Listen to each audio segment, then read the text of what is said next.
नमस्कार, मी प्रदीप नणनकर. आपण पाहत आहात इंद्रधनुष्य.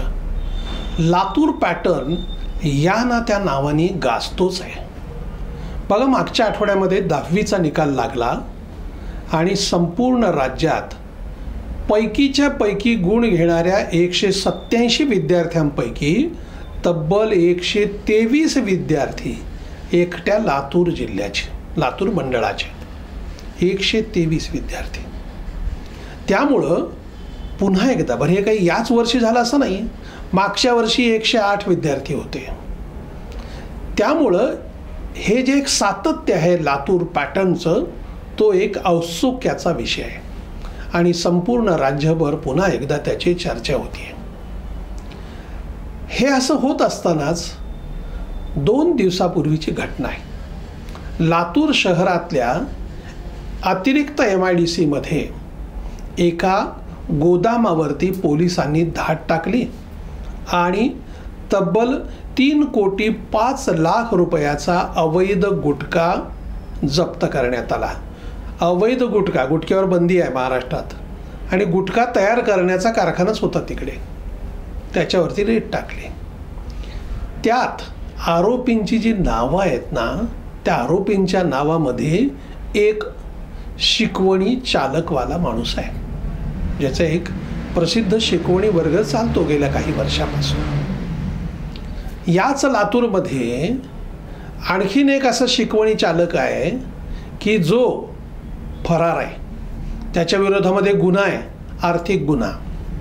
एका मल्टी स्टेटच्या मध्ये तो प्रमुख आहे. म्हणजे बघा ना काय होतं आहे की शिकवणी चालवणारा, व्यवसाय करणारा, आता शिक्षणाचं क्षेत्र म्हणजे पवित्र क्षेत्र असं त्याकडे पाहिलं जातं आणि त्यातले काय अवैध गुटखा, आर्थिक गुन्हेगारीमध्ये ते सापडले जात आहेत. आपल्याला जर आठवत असेल, 6-1 वर्षापूर्वी लातूर शहरामध्ये अविनाश चव्हाण या शिकवणी चालकाचा खून झाला होता. हा अविनाश चव्हाण हा काही स्वतः प्राध्यापक नव्हता, स्वतः उच्च विद्याविभूषित नव्हता.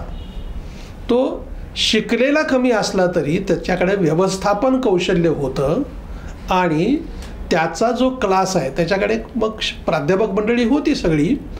त्याचा क्लास एवढा गाजला, कमी पैशामध्ये तो, म्हणजे फी कमी असायची आणि तो गाजण्याचं कारण असं, त्यांनी काही विद्यार्थ्यांना, गुणवत्ताधारक विद्यार्थ्यांसाठी पारितोषिके ठेवली आणि त्याची रक्कम होती 1 कोटी रुपये. संपूर्ण राज्यभर तो चर्चेचा विषय झाला. दुर्दैवानं या सगळ्या स्पर्धा विषयामध्ये अविनाश चव्हाणचा खून करण्यात आला. म्हणजे गुन्हेगारी किती वाढली हे बघा. आणि त्यानंतर मग या सगळ्या ह्याच्यामध्ये सगळं हादरून गेलं. शिकवणी चालकाच्या ह्याच्यामध्ये प्रत्यक्ष समोर चेहरे कोणाचे आहेत, त्यात मागं राहून काम करणारे किती गुन्हेगार आहेत, हा एक खरंच शोधाचा विषय आहे. म्हणजे पैसे मिळाले ते कुठे गुंतवायचे, अवैध धंद्यामध्ये धंदे करायचे, तो एक विषय. अवैध धंद्यातले पैसे आणायचे इकडे घालायचे, हा चिंतेचा विषय आहे. संपूर्ण महाराष्ट्रातून जसा आत्ता 10वीचा निकाल लागला, मागच्या वर्षीचा निकाल लागला होता, राज्यभर लातूरच्या एकूण शैक्षणिक पॅटर्नचं कौतुक आहे. इकडचे क्लासेसही चांगले चालतात, पण या क्लासेसमध्ये आत्ता असं झालं आहे की मल्टीनॅशनल कंपन्या आल्यानंतर छोटे देशी उद्योग जसे बंद पडले, तसे इथले छोटे जे शिकवणी वर्ग होते ते कधीच बंद पडले. आता सगळं मोठ्यांचं चालू आहे, मोठ्यांची दुकानं चालू आहेत. बरं, त्याची सगळी मार्केटिंग स्ट्रॅटेजी आहेत. पैसे घाला, पैसे काढा. प्रचंड जाहिरातीवरती खर्च केला जातो.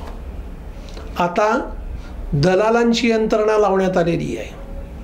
प्रवेश घेताना एक प्रवेश आला की त्याला एक ठराविक रक्कम त्या दलालाला दिली जाते आणि त्या क्लासेसमध्ये, ठराविक क्लासेसमध्ये ते मुलं कशी जातील याचा प्रयत्न केला जातो. दुसऱ्या क्लासेसचे जे शिक्षक आहेत, प्राध्यापक शिकवणार आहेत, त्यांना फोडलं जातं, त्याच्यासाठी पण पैसे दिले जातात. त्याला कन्व्हिन्स करण्यामध्ये अशी सगळी यंत्रणा. म्हणजे स्पर्धेत कुठल्याही गोष्टी त्याला काही चूक नाहीच आहे, सगळं क्षम्य आहे. म्हणजे असं म्हणतात ना, राजकारणात आणि प्रेमात काहीही करता येतं, तसं आत्ता ह्या शिक्षण क्षेत्रात झालं आहे. इकडे सगळ्याच गोष्टी आहेत आणि त्याचं कोणीच गांभीर्याने घेत नाही ना. बघा, वर्षानुवर्षे हे व्यवसाय करणारी मंडळी आहेत.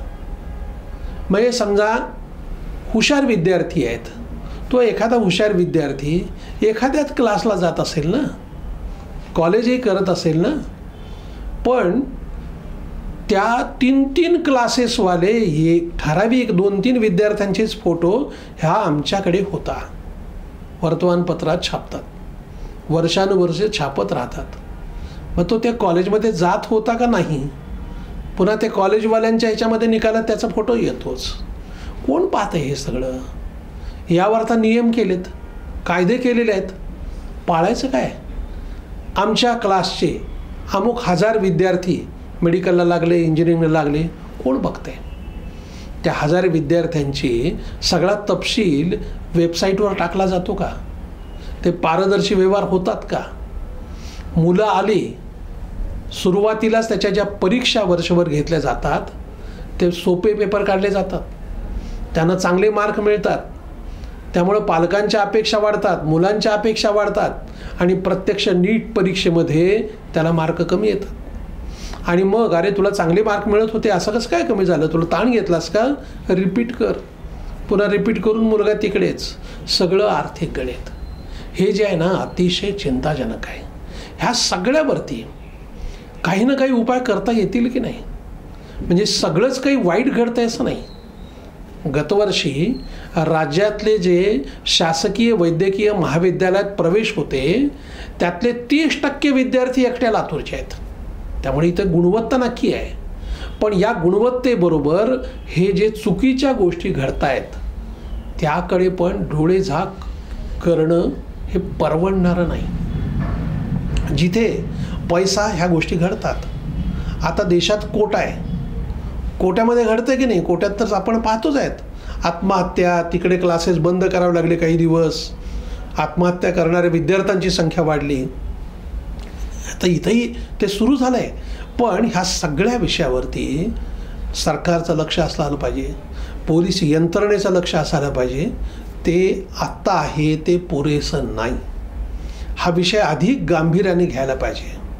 जे सुशिक्षित विचार करणारे जे पालक आहेत ते मुलांना प्रवेश देण्यापूर्वी सगळ्या मुद्द्यांचा विचार करतात, येतात, माहिती काढतात आणि मग ठरवतात. पण का भुललासी वरलिया रंगा यामध्ये मोठ्या प्रमाणावर लोक अडकतात. काय आहे की आपण ह्या सगळ्या गोष्टींचा पण विचार करायला पाहिजे ना. केवळ मुलांना आम्ही मार्कवान बनवणार आहोत का? मग तू फक्त चांगले मार्क घे आणि मग पुन्हा आपोआप पैसे येत राहतील, त्या संस्काराचं बघू नंतर, असा विचार करणार आहोत का? असे जे घटना घडत आहेत या निमित्ताने सगळ्यांच्या समोरचे मुद्दे आहेत. पुण्यातल्या घडलेल्या घटनेबद्दल संपूर्ण महाराष्ट्रभर चर्चा होते की तो दारू पिला, अल्पवयीन होता, मग पब, सगळे विषय उलटे सुरू झाले. वाहन चालकाचा परवाना अमुक. आमच्याकडे तर शिकवणी वर्गात येणारे किमान 25,000 मुलं आहेत, कोणीच पायी येत नाही, सगळ्यांकडे गाड्या आहेत, एकाकडेही लायसन नाही. मग करतं काय RTO डिपार्टमेंट? पोलीस काय करतं? गाड्या लावायच्या व्यवस्था नाहीत. ह्या सगळ्यावरती एक प्रशासन जर असेल, काहीतरी नियंत्रण पाहिजे. ज्या खुराड्यामध्ये जसं मेंढरं कोंबावं, कोंबड्या कोंबाव्यात, त्या पद्धतीनं मुलं बसतात. त्याचं काय होतं आहे? म्हणजे 700-800 मुलं एका वर्गात. अरे आपण एकीकडे वर्गात मुलांची संख्या कमी करावी असा प्रयत्न करतो आहोत, तिकडे असून विद्यार्थ्यांचं लक्ष नीट दिलं जात नाही. 700 विद्यार्थ्यांकडे कसं लक्ष दिलं जात असेल? हा सगळा विषय हा अभ्यास करण्यासारखा आहे. विचार करून या सगळ्या विषयामध्ये निर्णय करायला पाहिजेत. का भुललासी वरलिया रंग होणार नाही? शिक्षण क्षेत्रामध्ये जे आत्ता सगळेच अवैध बाबी घुसलेले आहेत, याहीकडे गांभीर्याने पाहण्याची गरज आहे. धन्यवाद. आपल्याला हा जर व्हिडिओ आवडला असेल तर तो लाईक करा, फॉरवर्ड करा व सबस्क्राईब करा.